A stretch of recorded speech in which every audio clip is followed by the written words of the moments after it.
You know the story we always hear about AI and our jobs, right? It's either this utopian fantasy of, perfect productivity, or it's a dystopian nightmare of mass unemployment.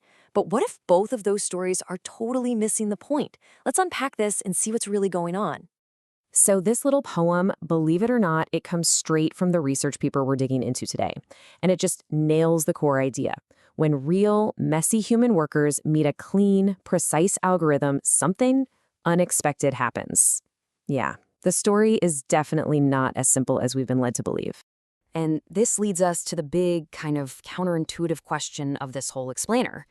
I mean, just let that sink in for a second. What if the very act of working with an AI system, learning its weird quirks, its blind spots, its failures, actually creates a brand new and even more valuable kind of human skill? That's the puzzle we're about to solve.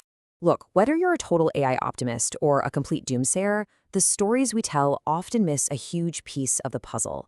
They tend to treat technology like this unstoppable force of nature. But the real world? Oh, it is so much messier and, frankly, way more interesting than that. Now, what's so fascinating here is this flawed assumption that's basically hiding in plain sight. Both sides, the optimists and the pessimists, they often fall into this trap called technological determinism. It's this idea that the tech itself just dictates our future, as if we humans don't have any say in the matter. But what this research argues is that AI adoption isn't some smooth, one-way superhighway. It's a series of messy, bumpy shifts, and sometimes we can even switch back.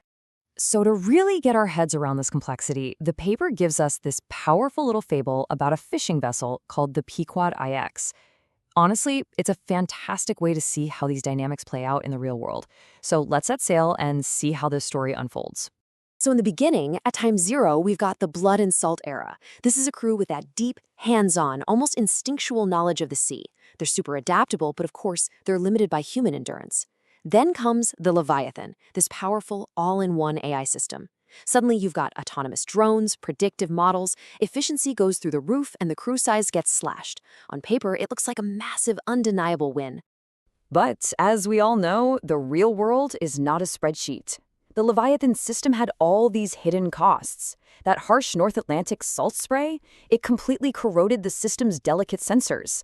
Its algorithms, which were trained on old data, failed catastrophically when climate change suddenly altered fish migration patterns. And because it was this one big, integrated system, a single server going down could bring the entire operation to a grinding halt. The perfect system wasn't so perfect after all. Okay, but this is where the story gets really good. While the fancy AI was failing in all these unexpected ways, the small human crew that was left on board, they were learning. They were developing a secret weapon that neither the original crew nor the AI had on its own.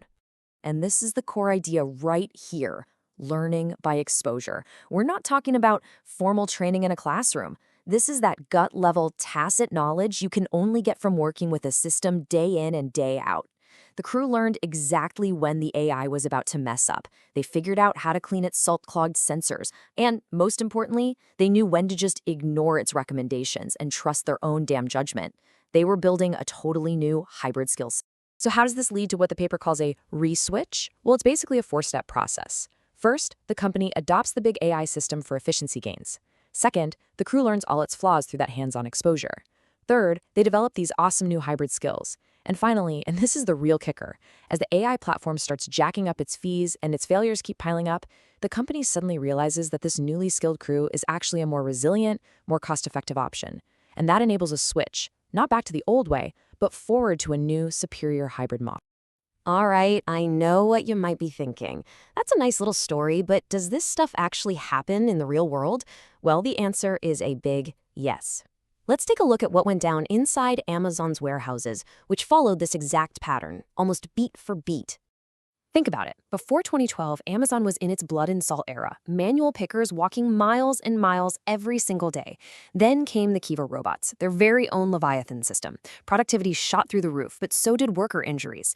And the system was brittle. One little robot jam could cause total chaos. So what happened next? A re-switch. Amazon is now rolling out collaborative robots like Proteus and Sparrow that are designed to work with people in new hybrid roles like flow control specialists. And get this pattern isn't just for warehouses or physical labor.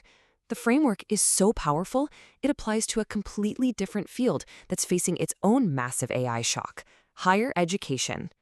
For decades, the old way of assessing students was the take-home essay, right? But the second ChatGPT dropped, the value of that signal just collapsed overnight. So what are universities doing?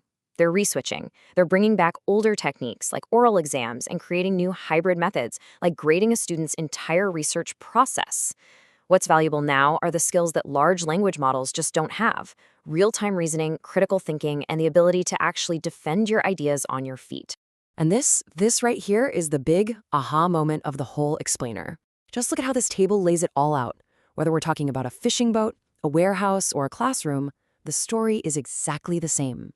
You start with an old technique, it gets disrupted by an AI shock, hidden costs pop up, but through exposure, humans develop these incredible new hybrid skills. And that enables a reswitch to a new hybrid system, where the new human advantage is all about adaptive, critical thinking. I mean, look at that. It's the identical pattern in 3 wildly different worlds. So what does all of this really mean for the future of work?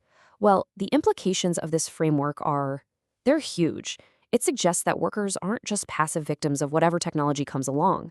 They can actually actively reshape the entire game. All right, let's just nail down the 4 key takeaways here.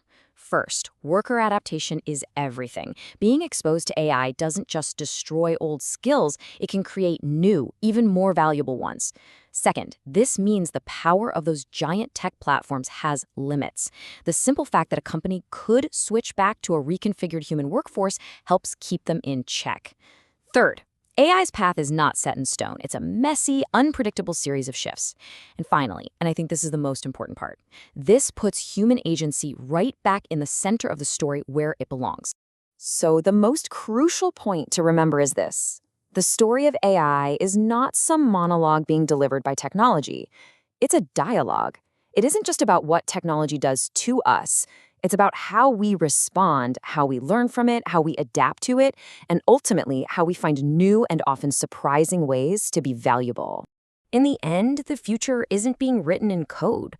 The story of the Pequod, of Amazon's warehouses, of universities all over the world, they all show us that human adaptation is the real engine of change. So the final question isn't what AI will do to us. The real question is, how are you learning its quirks, developing your own hybrid skills, and getting ready to adapt?